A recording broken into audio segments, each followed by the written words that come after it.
我从2016年开始买的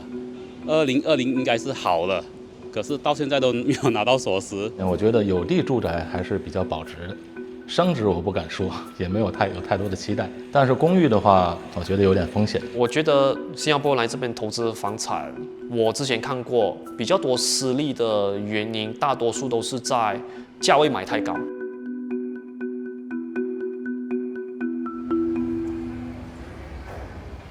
65岁的朱修和2016年抵押了在新加坡的执行共管公寓，向银行贷款，以全款约30万新元，在距离新柔关卡约14公里的新山百万镇买了一间靠海的双钥匙公寓单位。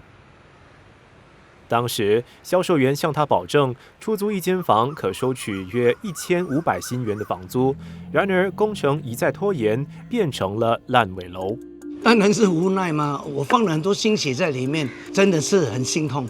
还要跟我的太太、我的家人交代，又要贷款，又要付那个利息，觉得很痛苦这样啊。在10年前，我买了一个 unit， 因为它是向海，对岸就是新加坡，所以就当作是投资用途，还有当我老的时候，我可以在这边养老享福，每天都可以看作海的日子。根据马来西亚房屋及地方政府部 KPKT 官网数据，柔佛州病态项目名列全马国前3，其中新山地区就占了11个项目。所谓的病态项目，是指那些施工进度比原来计划延误30%，或者超过买卖合约规定期限却没有完工的项目。然而，等了近10年的烂尾项目，近日迎来了一线曙光。来自中国四川信航置业接手这个停工多年的房产项目。我们预期是在2027年底把这个项目建设完毕。这个项目它的直接工程成本大概应该在1.3个亿。那么我们是准备在明年的5月份。差不多就能完成这个5个单位的封顶。信航置业与这座烂尾楼的原发展商3家同样来自中国四川。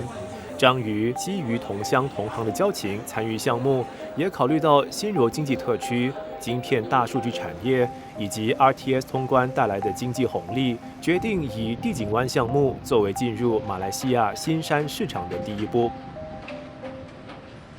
我们在这样的一个市场环境下，我们有机会在这个市场里面能够得到发展，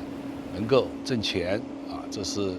最主要的一个原因啦。我们说新资方进来其实是对这个项目做新的投资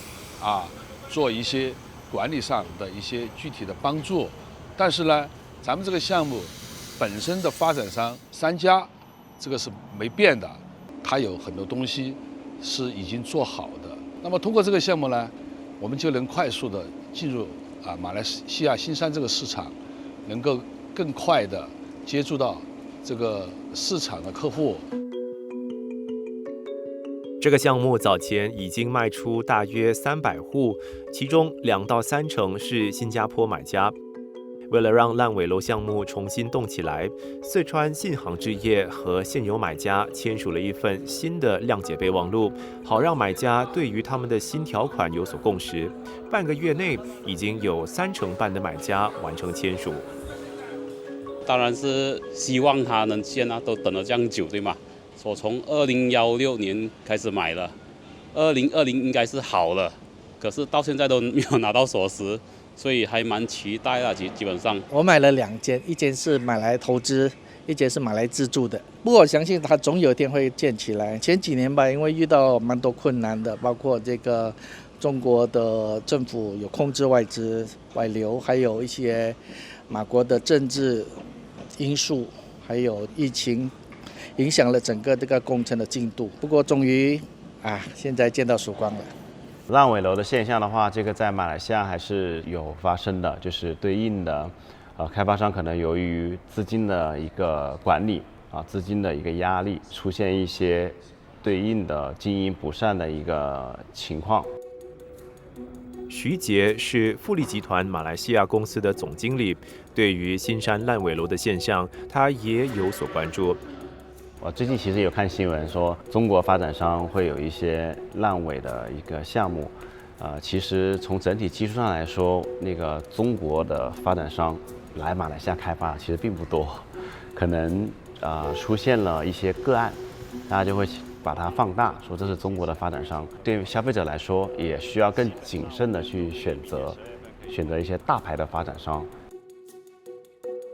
过去几年，中国大陆经济增长放缓，在“一带一路”的布局下，越来越多发展商把目光投向海外。柔佛新山与新加坡一水之隔，柔佛的土地与劳动力成本也较低，政策相对开放，成为中国发展商出海投资的热门选择。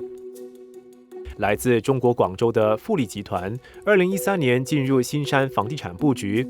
以45亿令吉，也就是当时约17.8亿新元的价格，取得2块总面积约116英亩的滨海地段，相当于60多个足球场大，用于发展富力公主湾项目。我们主力的客户呢，接近一半，我们是来自于新加坡，他们可能也是新加坡 PR。那另外，我们马来西亚国籍呢是第2类最大的群体，我们是约占15%左右。其他的一些客户呢，就来自于中国啊、越南啊、印尼啊、韩国啊。现在的买家相对于之前的话，确实会更加的谨慎，因为对应的现在全球经济形势下行，所以大家会以现金为王的。整个新山的房地产会面临一些挑战，马来西亚整体的节奏会比较慢，所以这边的整体的产业在这边驻扎的速度会相对来说进步是需要一个时间的。现在的话，发展商呢在这边开发的数量会相对来说比较多，所以销售的速度相对于前几年会缓慢一些。根据柔佛州现有的房屋政策，外国人购买二手房产，房价必须符合100万令吉的最低门槛，也就是大约31万新元。不过，一些经过州政府批准的新发展项目，外国买家却能以低于100万令吉入手。在Iskandar Puteri的例子来讲的话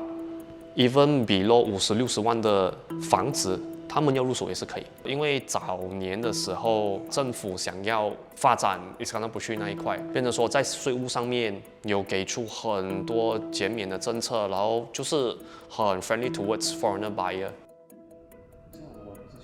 新山房地产中介梁家顺观察到，新加坡买家对市中心以及伊斯干达地区的项目尤其感兴趣。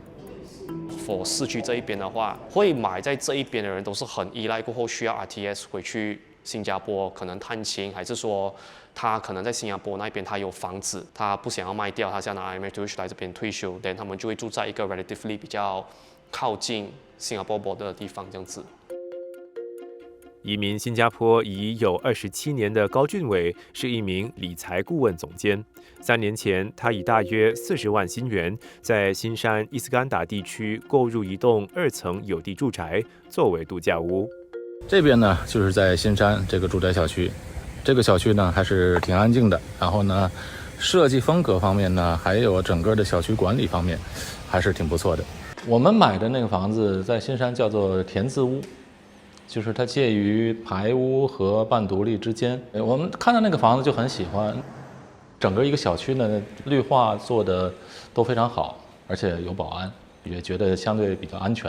我觉得有地住宅还是比较保值的，升值我不敢说，也没有太多的期待。但是公寓的话，我觉得有点风险。你建楼的话，可能能建几百户。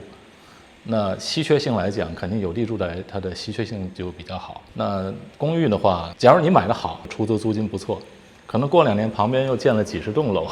那你就会变成你要和其他的房东来竞价。新山 RTS 地铁周边是热门投资区之一，车站1公里范围内，多家开发商已经规划了大量高层住宅，预计到2029年至2030年，将有超过13000新公寓单位完工交房。为了吸引买家，不少房产中介以高出租潜力作为销售卖点。我觉得它有夸张的成分了，实际上我觉得不会有这么好。以公寓来讲 ，RTS 周边的公寓一定是好的，因为它交通非常靠近。但是你要考虑到 RTS 周围，其实它的土地面积还是很大的，它完全可以把那个旧区改造，然后建很多新楼。但是未来随着它的供应量的增加，如果经济出现下滑的话，这些风险因素是存在的。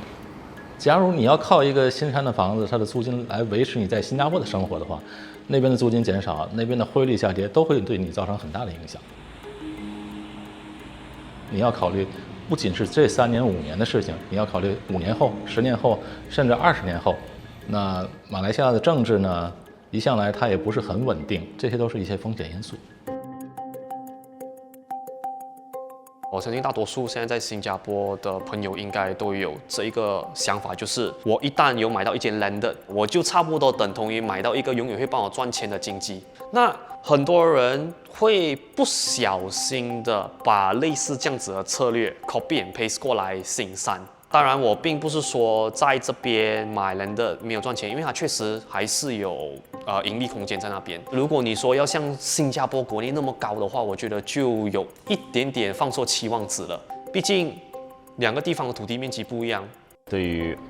二手的转卖，特别是有100万马币的一个限制，还是要选择一个好的投资的资产。那这个项目要有核心的竞争力和优势，未来转售时卖得出去。如果是小户型，它确实是不到100万，那你要保证它这个小户型至少本地人也会买，本地人也会愿意去投资，让它产生租金回报率。